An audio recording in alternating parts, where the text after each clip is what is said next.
Good morning all of you. Welcome to the NCERT series of my channel Lakshmikanta Competitive Classes. I hope you all are doing well. And आज की NCERT series में we will discuss 5th chapter of the 6th class Geography NCERT, that is Major Domains of the Earth. Fine. देखिए previous chapters में हमने ये पढ़ा था कि सोलर सिस्टम में अकेला अर्थ ही हमारा एक ऐसा प्लेनेट है जिसके ऊपर लाइफ पॉसिबल है। एंड लाइफ यहाँ पे इसलिए पॉसिबल है बिकॉज ह्यूमन बीइंग्स के रहने के लिए जो बेसिक लाइफ सस्टेनिंग एलिमेंट्स हैं जैसे लैंड, वाटर, एयर, ये सिर्फ अर्थ के ऊपर ही हमें मिलते हैं। और अर्थ पे, हमारे प्लेनेट पे, इन तीनों life sustaining element land, water and air की प्रेजेंस की वजह से ही लाइफ पॉसिबल है। एंड ब्रॉडली इन्हीं तीनों एलिमेंट्स को हम major domains of the earth कहते हैं, क्योंकि सबसे ब्रॉड अगर हम क्लासिफिकेशन अर्थ की करें तो वो यही है, lithosphere, atmosphere and hydrosphere. Fine. तो ह्यूमन बीइंग्स के या और भी अदर ऑर्गेनिजम्स के सर्वाइवल के लिए जो बेसिक लाइफ सस्टेनिंग एलिमेंट्स हैं वो हैं land, water and air. And यही तीनों एलिमेंट्स हमारे एनवायरनमेंट में मिलते हैं and they overlap and interact with one another and एक कॉम्प्लेक्स जोन बनाते हैं अर्थ सरफेस पे, जिस वजह से लाइफ यहाँ पे पॉसिबल है। फिर ब्रॉडली अगर हम अर्थ को मेजर डोमेन्स में क्लासिफाई करें तो इन्हीं तीन एलिमेंट्स के बेस पे अर्थ की फर्स्ट ब्रॉड क्लासिफिकेशन होती है, that is lithosphere, atmosphere and hydrosphere. अब ये लिथोस्फेयर, एटमॉस्फेयर, हाइड्रोस्फेयर और कुछ नहीं, यही तीन बेसिक एलिमेंट्स हैं जो कि ह्यूमन के सर्वाइवल के लिए इम्पोर्टेंट है एंड हमारी अर्थ पे अवेलेबल है। जैसे लैंड का मतलब तो लिथोस्फेयर है, जो सॉलिड पोर्शन है अर्थ का जिसपे हम रहते हैं, दैट इज कॉल्ड लिथोस्फेयर। फिर वाटर वाला पोर्शन इज कॉल्ड हाइड्रोस्फेयर। तो अर्थ का वो एक बिग पार्ट जो कि वाटर से कवर्ड है उसको हम हाइड्रोस्फेयर कह देते हैं। एंड थर्ड है एटमॉस्फेयर। ये गैसियस लेयर है जो कि अर्थ को सराउंड करती है एंड इसमें हमें oxygen, nitrogen, carbon dioxide and और जितनी भी अदर गैसेस हैं वो सब मिलती हैं। जैसे अगर ये अर्थ है तो इसके आसपास जो एक गैसियस लेयर है that is called atmosphere. Fine. अब ये जो तीन मेजर डोमेन्स हैं अर्थ के, that is lithosphere, atmosphere and hydrosphere, ये जहाँ पे मिलते हैं एंड एक नैरो जोन बनाते हैं उसको हम कहते हैं बायोस्फेयर। तो बायोस्फेयर क्या है? एक नैरो जोन है जहाँ पे लैंड, वाटर एंड एयर या लिथोस्फेयर, एटमॉस्फेयर एंड हाइड्रोस्फेयर, ये तीनों ही एलिमेंट्स मिलते हैं एंड लाइफ को अर्थ पे पॉसिबल करते हैं, क्योंकि ये तीनों चीजें जहाँ पे मिलेंगी वहीं पे लाइफ पॉसिबल होगी। फॉर्म चाहे कोई भी हो, लेकिन इन तीनों एलिमेंट्स के मिलने से जब लाइफ पॉसिबल होती है तो उस एक नैरो जोन को हम बायोस्फीयर कहते हैं। Fine. Now we will discuss each of the major domains of the earth one by one. First है लिथोस्फेयर। अब देखो, लिथोस्फेयर का मतलब लैंड वाला पोर्शन है अर्थ का जो सॉलिड पोर्शन होता है। एंड ये लिथोस्फेयर किससे बना होता है? रॉक्स एंड सॉइल से। एक तो थिन लेयर होती है सॉइल की यहाँ पे एंड कुछ रॉक्स, कंकर पत्थर हमें यहाँ पे मिलते हैं जिसमें कि न्यूट्रिएंट एलिमेंट्स होते हैं, न्यूट्रिशन होता है इसमें एंड अदर मिनरल्स होते हैं to sustain the organisms. And earth surface को फर्दर हम दो पार्ट्स में डिवाइड करते हैं। एक तो जो लार्ज लैंड मासेस हैं उनको कॉन्टिनेंट्स बोलते हैं एंड ह्यूज वाटर बॉडीज को हम बोलते हैं ओशन बेसिन्स। और ये ओशन बेसिन्स या ओशंस जितने भी हैं वर्ल्ड में सारे एक दूसरे के साथ कनेक्टेड हैं, जिसमें कि सी वाटर का लेवल हमेशा सेम रहता है। अब देखो, सी लेवल क्या होता है? जैसे ये एक लैंड सरफेस है एंड यहाँ पे एक माउंटेन है एंड ये ओशन है, ये ओशन बेसिन हो गया।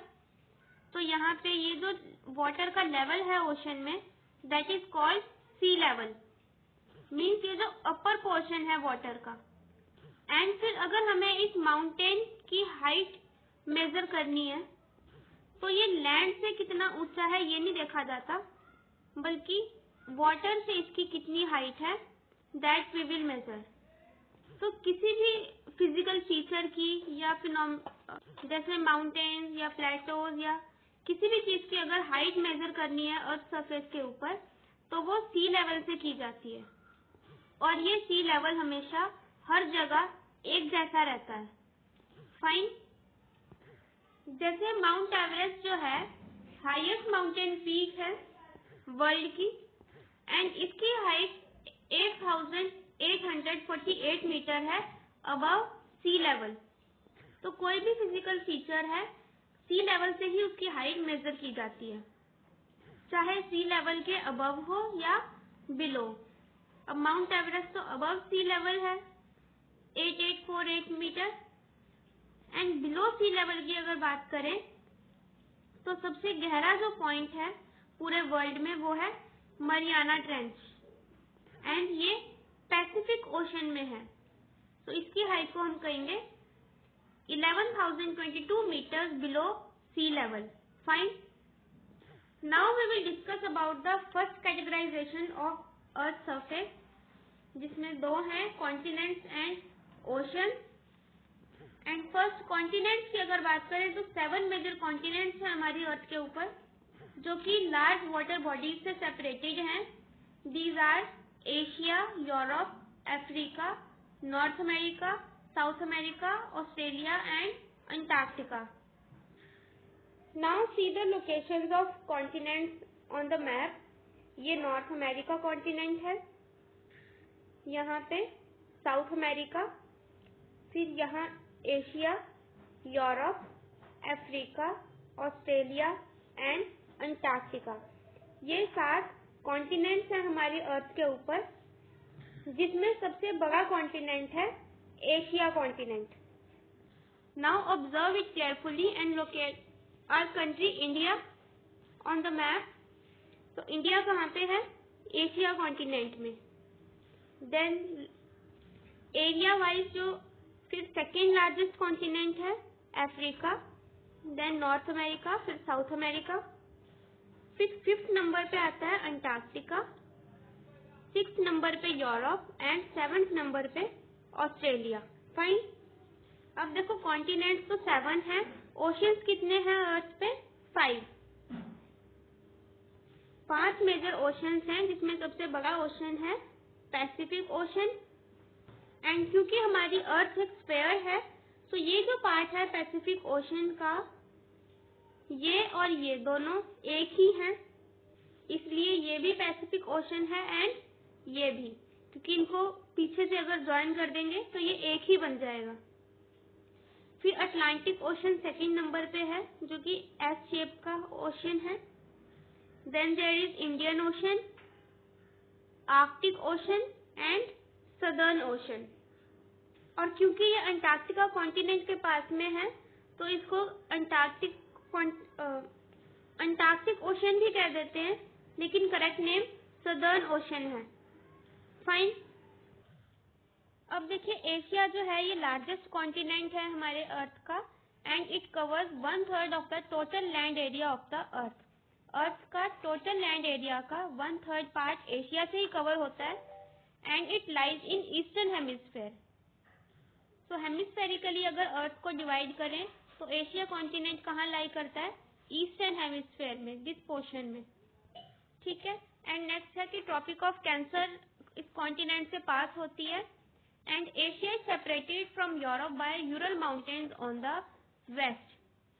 तो एक टर्म है Eurasia, means Europe plus Asia.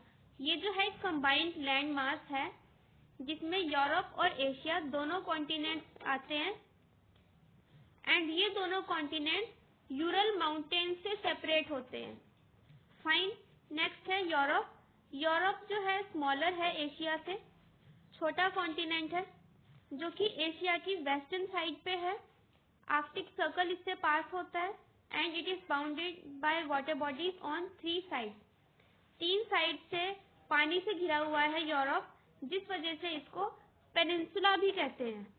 And Europe एक ऐसा कॉन्टिनेंट है which is called peninsula of the peninsulas, क्योंकि एक पेनिनसुला तो है यूरोप कॉन्टिनेंट एंड इसमें फर्दर काफी सारे सब पेनिनसुलाज भी हैं। फाइन। द नेक्स्ट कॉन्टिनेंट है अफ्रीका, जो कि सेकंड लार्जेस्ट कॉन्टिनेंट है आफ्टर एशिया। इक्वेटर पास होती है इससे, that is 0 degree latitude through the middle of the continent.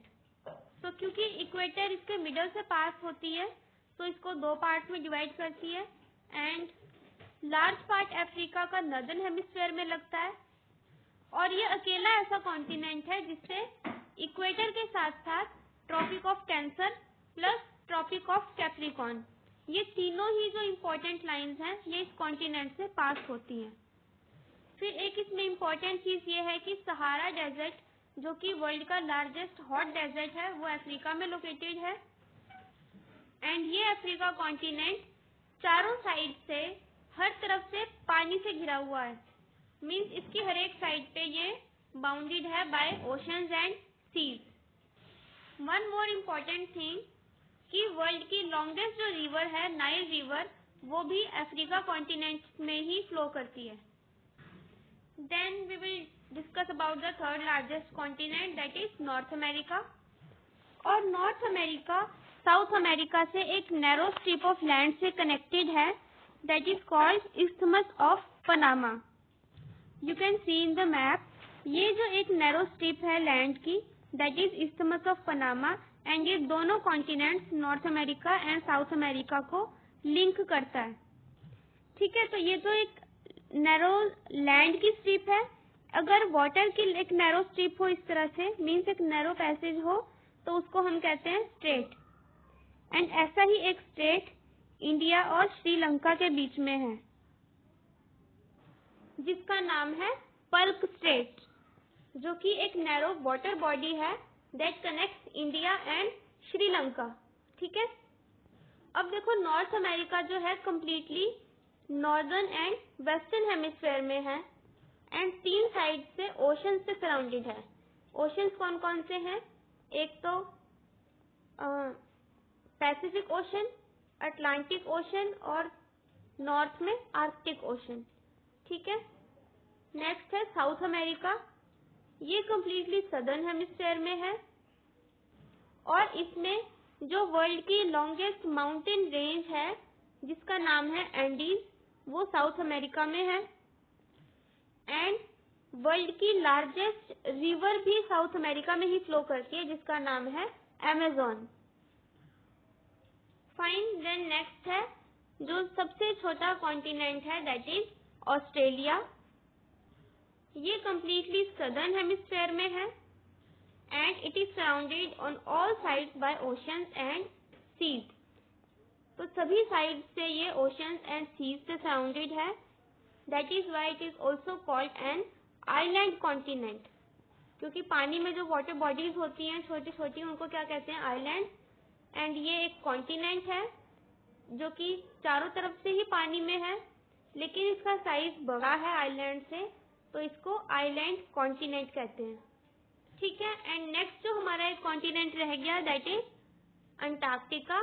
ये सदर्न हेमिस्फीयर में है, ह्यूज कॉन्टिनेंट है, पोलर रीजन में ये लाई करता है एंड साउथ पोल इसके ऑलमोस्ट सेंटर में है एंड फ्रिजिड जोन में होने की वजह से ये परमानेंटली स्नो कवर्ड रहता है एंड दैट इज वाई यहाँ पे परमानेंट ह्यूमन सेटलमेंट्स नहीं है, मीन्स यहाँ पे कोई रहता नहीं है। जस्ट यहाँ पे कंट्रीज के रिसर्च स्टेशंस हैं, जैसे इंडिया के भी 2 रिसर्च स्टेशंस हैं अंटार्कटिका में, जिनके नाम है मैत्री एंड दक्षिण गंगोत्री। फाइन। तो नेक्स्ट है हमारा जो मेजर डोमेन है, एक मेजर डोमेन हमारा कंप्लीट हो गया अर्थ का, दैट इज लिथोस्फेयर। नेक्स्ट है हाइड्रोस्फेयर। अब अर्थ को ब्लू प्लैनेट भी कहते हैं बिकॉज 71% से भी ज्यादा अर्थ हमारी वाटर से कवर्ड है एंड लैंड तो कितना है 29%। ठीक है। एंड हाइड्रोस्फीयर का मतलब क्या है? हर एक फॉर्म में वाटर, मीन्स वाटर हर एक फॉर्म में, चाहे लिक्विड है, चाहे गैसियस है, या आइस की फॉर्म में है, सॉलिड फॉर्म में है, किसी भी फॉर्म में अगर वाटर है तो that portion is called hydrosphere. So water चाहे ओशंस में है, चाहे रिवर्स और लेक्स में है, या ग्लेशियर्स में आइस की फॉर्म में है, या अंडरग्राउंड वाटर है, या फिर एटमॉस्फेयर में वाटर वेपर की फॉर्म में है, सभी को हम कलेक्टिवली क्या कहते हैं? हाइड्रोस्फीयर। एंड मोर देन 97% जो अर्थ का वाटर है वो ओशंस में है and that is too salty for human use, means वो ह्यूमन यूज के लिए बहुत ही ज्यादा सॉल्टी है, इतना खारा है कि हम उसको यूज नहीं कर सकते। एंड फिर जो फ्रेश वाटर है उसका लार्ज प्रपोर्शन अर्थ पे आइस शीट्स की फॉर्म में है, ग्लेशियर्स में, या तो ग्लेशियर्स में या अंडरग्राउंड वाटर की फॉर्म में है, जो कि सॉलिड फॉर्म में है या अंडरग्राउंड है। तो हमारे पास ह्यूमन बींग्स के यूज करने के लिए जो फ्रेश वाटर है वो बहुत ही स्मॉल परसेंटेज अवेलेबल है उसका। फाइन। इसलिए यही कारण है कि हमारा प्लेनेट अर्थ ब्लू प्लेनेट होने के बावजूद भी यहाँ पे हम वाटर की शॉर्टेज फेस करते हैं, बिकॉज फ्रेश वाटर बहुत ही लिटिल क्वांटिटी में हमारे पास अवेलेबल है। फाइन।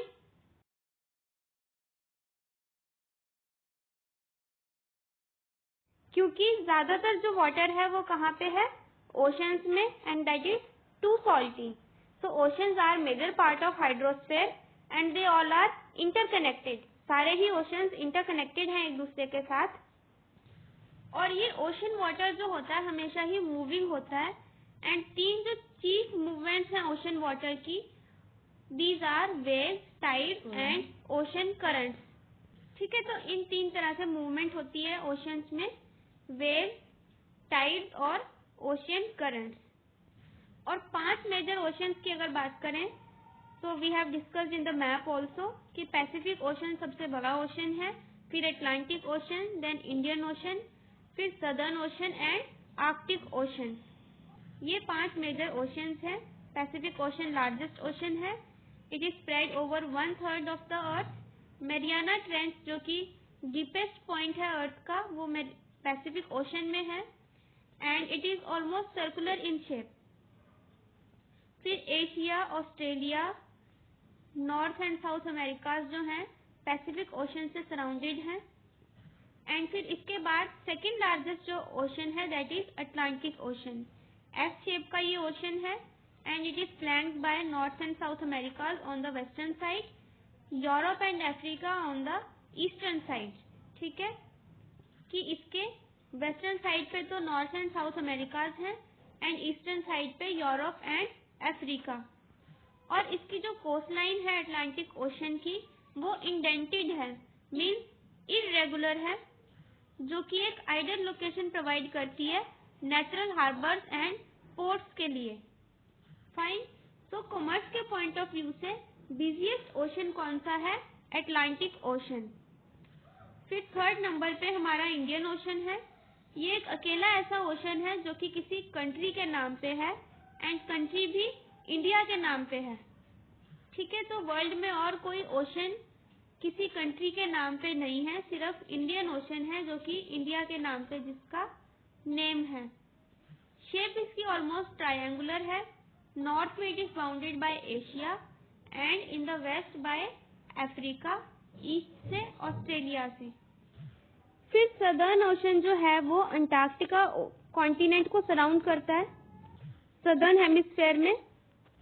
एंड लास्ट है Arctic Ocean that is located within the Arctic Circle and surrounds the North Pole. ये नॉर्थ पोल को सराउंड करता है, आर्कटिक सर्कल के अंदर है, मीन्स नॉर्थ पोल रीजन में इट इज लोकेटेड। और ये जो आर्कटिक ओशन है ये पैसिफिक ओशन के साथ बेरिंग स्ट्रेट से कनेक्टेड है। एक नैरो स्ट्रेच है बेरिंग स्ट्रेट शैलो वाटर का, जिससे पैसिफिक ओशन और आर्कटिक ओशन कनेक्ट होते हैं। Fine. And then it is bounded by northern coast of North America and Eurasia. तो कोस्टल एरियाज कौन कौन से आते हैं आर्कटिक ओशन के पास? एक तो नॉर्थ अमेरिका का और दूसरा कुछ पार्ट एशिया का एंड कुछ यूरोप का। ठीक है। नेक्स्ट थर्ड है एटमॉस्फेयर। तो एटमॉस्फेयर जो है एक गैसियस लेयर है जिसने अर्थ को सराउंड किया हुआ है, या कह सकते हैं कि ये एक थिन ब्लैंकेट है एयर का, and it is an integral and important aspect of the planet. ये पार्ट हमें एयर प्रोवाइड करता है that we breathe, and it protect us from the harmful effects of the sun rays. Sun की जो raise का harmful effect हमें नहीं होने देता एटमॉस्फेयर। फिर इसकी एक्सटेंट की अगर बात करें तो 1600 किलोमीटर तक का एक्सटेंट है एटमॉस्फेयर का अर्थ से, और ये 5 लेयर्स में डिवाइडेड है based on the composition, temperature and जो भी डिफरेंट प्रॉपर्टीज हैं एटमॉस्फेयर की, उनको बेस मानते हुए हमने 5 पार्ट्स में डिवाइड किया है एटमॉस्फेयर को। एंड जो लेयर अर्थ से स्टार्ट हो रही है मीन्स कि अर्थ सरफेस से अपवर्ड को अगर जाएं तो फर्स्ट लेयर है ट्रोपोस्फेयर, फिर stratosphere, then mesosphere, then thermosphere and then exosphere. तो इस तरह से एटमॉस्फेयर की 5 लेयर्स हैं। एंड सबसे नीचे से स्टार्ट करते हैं फर्स्ट लेयर ट्रोपोस्फेयर।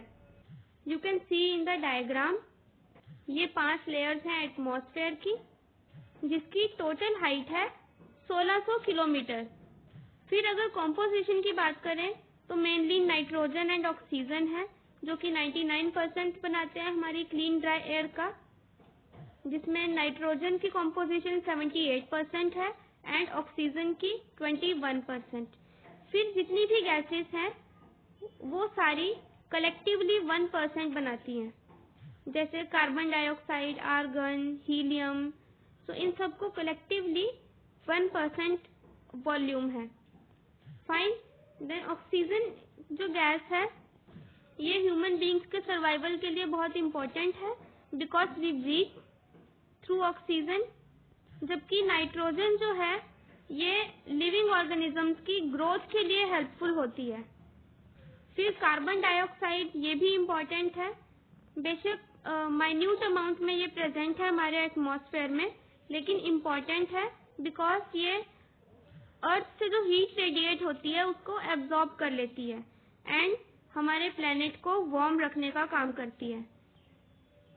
एंड ये प्लांट्स की ग्रोथ के लिए भी एसेंशियल है because plants carbon dioxide consume करते हैं एंड फिर हमें ऑक्सीजन प्रोवाइड करते हैं। फाइन। और एटमॉस्फेयर की जो डेंसिटी है ये वेरी करती है विद हाइट।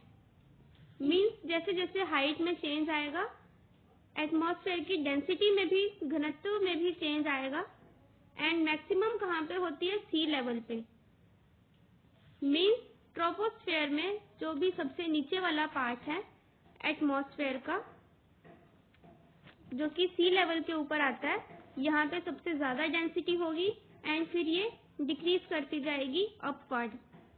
ठीक है। तो हमें पता है कि जब क्लाइंबर्स जो होते हैं वो ज्यादा हाइट पे जब माउंटेन्स पे चढ़ जाते हैं तो उनको ब्रीदिंग प्रॉब्लम्स होती हैं because of density of air, क्योंकि वहाँ पे एयर का जो लेवल है वो कम होता जाता है and that is why they have to carry with them oxygen cylinders. इसीलिए वो ऑक्सीजन सिलेंडर कैरी करके चलते हैं अपने साथ में to be able to breathe at high altitudes. High altitudes पे, ज्यादा ऊंचाई पे सांस लेने के लिए ऑक्सीजन सिलेंडर को कैरी करना पड़ता है।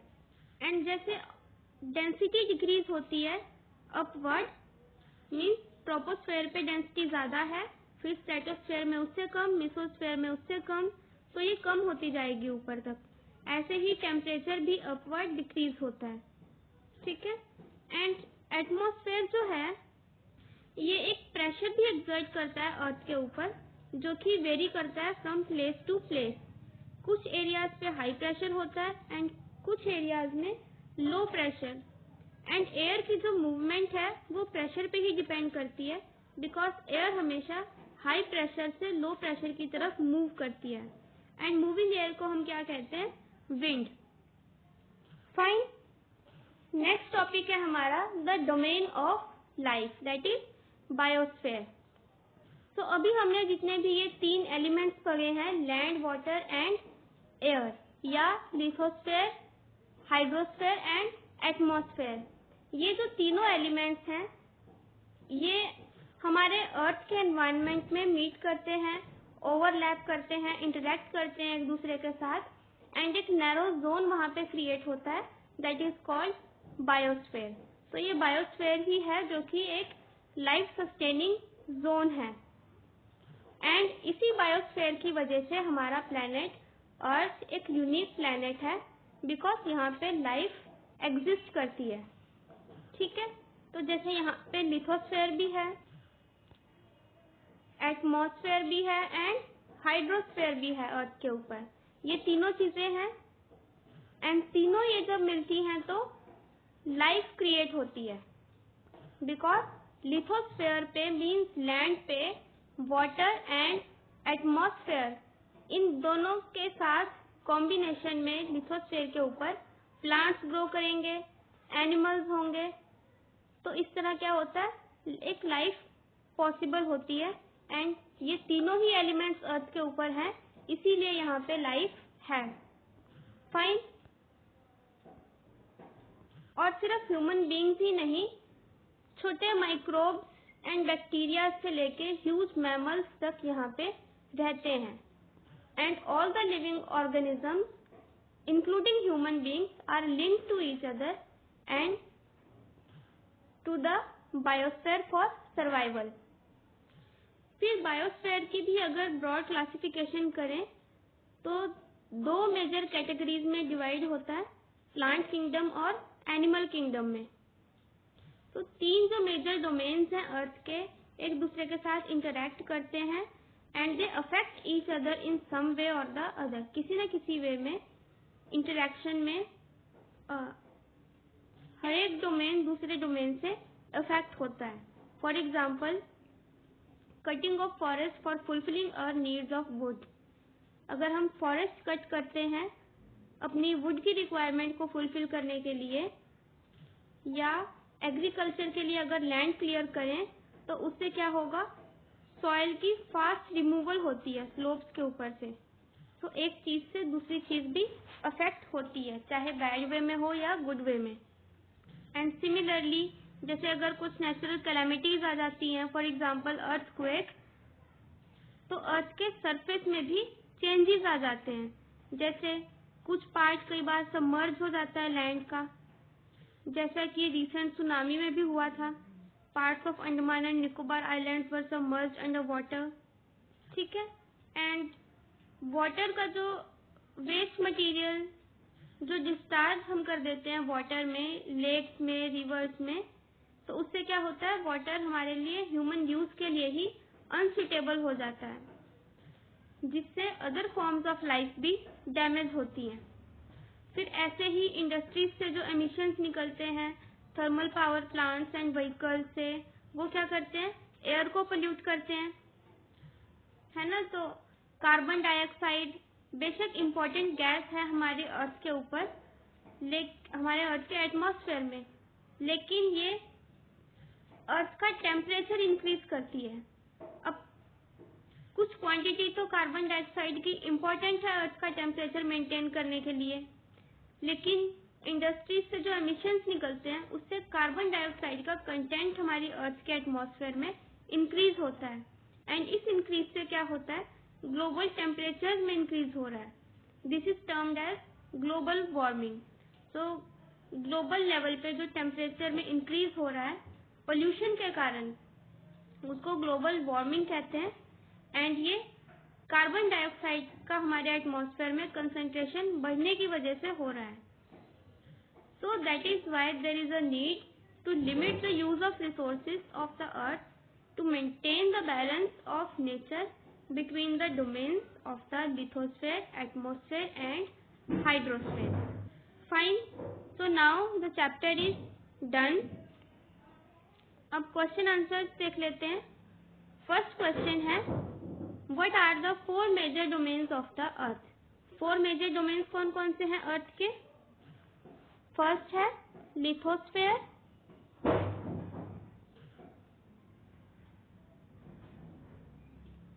सेकंड हाइड्रोस्फेयर, थर्ड है एटमॉस्फेयर एंड फोर्थ है, जहां पे ये तीनों मिलते हैं, दैट इज बायोस्फेयर। तो ये 4 मेजर डोमेन्स हैं अर्थ के, lithosphere, hydrosphere, atmosphere and biosphere. Fine. Next question है, name the major continents of the earth. Major continents कौन कौन से हैं अर्थ के? तो सबसे बड़े कॉन्टिनेंट से अगर स्टार्ट करें तो एशिया है, फिर अफ्रीका, देन नॉर्थ अमेरिका, फिर South America, then 5th number पे है अंटार्कटिका, 6th नंबर पे यूरोप एंड 7th नंबर पे जो सबसे छोटा कॉन्टिनेंट है वो है Australia. Fine. Now next question is, name the 2 continents that lie entirely in the southern hemisphere. तो ऐसे 2 कॉन्टिनेंट्स कौन से हैं जो कि एंटायरली सदर्न हेमिस्फेयर में हैं? एक तो है साउथ अमेरिका और दूसरा है ऑस्ट्रेलिया। ठीक है, तो ये दोनों कॉन्टिनेंट्स एंटायरली सदर्न हेमिस्फेयर में हैं, मींस इक्वेटर से साउथ में हैं। Now consider the next question, name the different layers of the atmosphere. Atmosphere की डिफरेंट लेयर्स कौन कौन सी हैं? तो सी लेवल के ऊपर मींस सबसे नीचे वाली लेयर से अगर स्टार्ट करें तो फर्स्ट है ट्रोपोस्फेयर, फिर स्ट्रेटोस्फेयर, ट्रोपोस्फेयर से ऊपर स्ट्रेटोस्फेयर, देन मीजोस्फेयर, फिर 4th लेयर है थर्मोस्फेयर एंड 5th है एक्सोस्फेयर। फाइन। अब देखो नेक्स्ट क्वेश्चन है, why is the earth called blue planet? Earth को ब्लू प्लैनेट क्यों कहते हैं? बिकॉज मेजर पोर्शन जो हमारी अर्थ का है वो वाटर है एंड 71% हमारी अर्थ पे क्या है? वाटर, और सिर्फ 29% ही लैंड है। फाइन। तो मेजर पार्ट अर्थ का वाटर होने की वजह से ही अर्थ को ब्लू प्लैनेट बोलते हैं। अब देखो नेक्स्ट क्वेश्चन है, why is the northern hemisphere called the land hemisphere? तो क्वेश्चन है कि नॉर्दर्न हेमिस्फीयर को लैंड हेमिस्फीयर क्यों कहते हैं? तो देखो जो नॉर्दर्न हेमिस्फीयर है यहाँ पे लैंड की कॉम्पोजिशन ज्यादा है, जैसे यहाँ पे यूरोप है, फिर इधर एशिया है, अफ्रीका का कुछ पार्ट भी है, फिर नॉर्थ अमेरिका, यहाँ साउथ अमेरिका एंड ऑस्ट्रेलिया। तो मेजर पार्ट जो लैंड का है वो नॉर्दर्न हेमिस्फीयर में है, नॉर्दर्न पार्ट में है अर्थ के। That is why northern hemisphere को लैंड हेमिस्फीयर भी कहते हैं। फाइन। एंड सदर्न हेमिस्फीयर में क्या है? पानी है ज्यादातर, तो यहाँ पे ओशंस का जो कॉम्पोजिशन है वो नॉर्थ हेमिस्फीयर से ज्यादा है। फाइन। नेक्स्ट क्वेश्चन है, why is the biosphere important for all living organisms?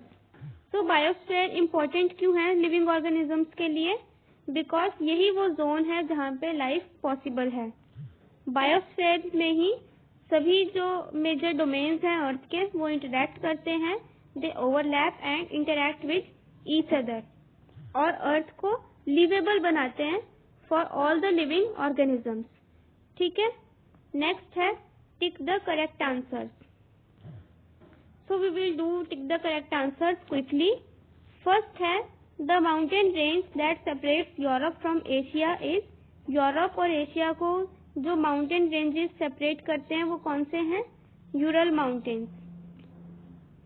ठीक, तो नेक्स्ट है the continent of North America is linked to South America by, तो हमने पढ़ा था कि नॉर्थ अमेरिका और साउथ अमेरिका लिंक किस चीज से है? इस्थमस ऑफ पनामा से। तो इसमें फर्स्ट ऑप्शन करेक्ट है कि North America and South America एक नैरो पार्ट ऑफ लैंड से कनेक्टेड है, that is called isthmus of Panama. Fine. Then next question है major constituent of atmosphere by percent is, major constituent क्या है atmosphere में by percentage? तो सबसे ज्यादा कॉम्पोजिशन हमारे एटमॉस्फेयर में नाइट्रोजन गैस का है एंड दैट इज 78%। फिर ऑक्सीजन है 21%, 29%, नहीं सॉरी 21%। ठीक है। देन कार्बन डाइऑक्साइड का सम 0.00 समथिंग कुछ पॉइंट्स हैं, बिकॉज जो रिमेनिंग 1% है वो कलेक्टिवली बाकी सारी गैसेस की कॉन्स्टिट्यूएंसी है हमारे एटमॉस्फेयर में। नेक्स्ट है फिर the domain of the earth consisting of solid rocks is, solid rocks कहाँ पे कौन से डोमेन में है? लिथोस्फेयर में। तो इसमें lithosphere is the correct answer. Then next is which is the largest continent, largest continent कौन सा है? Asia. Fine. Now we will do fill in the blanks. The deepest point on the earth is, deepest point कौन सा है earth में? Mariana Trench. ये Mariana Trench जो है पैसिफिक ओशन में है एंड डीपेस्ट पॉइंट है हमारी अर्थ सरफेस का, सबसे गहरा पॉइंट है। ठीक है। तो नेक्स्ट है the dash ocean is named after a country. तो एक ही ऐसा कॉन्टिनेंट है जो कि किसी देश के नाम पे जिसका नेम है and that is Indian Ocean. ठीक है। फिर नेक्स्ट है the dash is a narrow contact zone of land, water and air that support life. तो लाइफ सपोर्टिंग नैरो जोन कौन सा है? बायोस्फीयर। ठीक। नेक्स्ट है the continents of Europe and Asia together are known as Eurasia. इन दोनों continents को combinedly Eurasia बोलते हैं बिकॉज लैंड मास इनका कनेक्टेड है, साथ ही है और यूरल माउंटेन से सेपरेटेड है। ठीक है। नेक्स्ट क्वेश्चन है the highest mountain peak on the earth is, सबसे हाईएस्ट माउंटेन पीक कौन सी है अर्थ पे? Mount Everest. एंड हाइट कितनी है इसकी? 8850 मीटर अबव सी लेवल। सी लेवल से 8850 मीटर ऊंचा है माउंट एवरेस्ट। अब देखो बुक में 8848 मीटर लिखा है। 2 मीटर का फर्क इसलिए है क्योंकि जो रिसेंट स्टडीज हुई है उसमें माउंट एवरेस्ट की हाइट 8850 मीटर है। ठीक है। So now your chapter is done and I hope it's clear to you, and still if you have any query you can ask in the comment section. Thank you so much, and if you like the video kindly share with your friends and subscribe the channel Lakshmikanta Competitive Classes. Your suggestions are always welcome in the comment section. Good luck.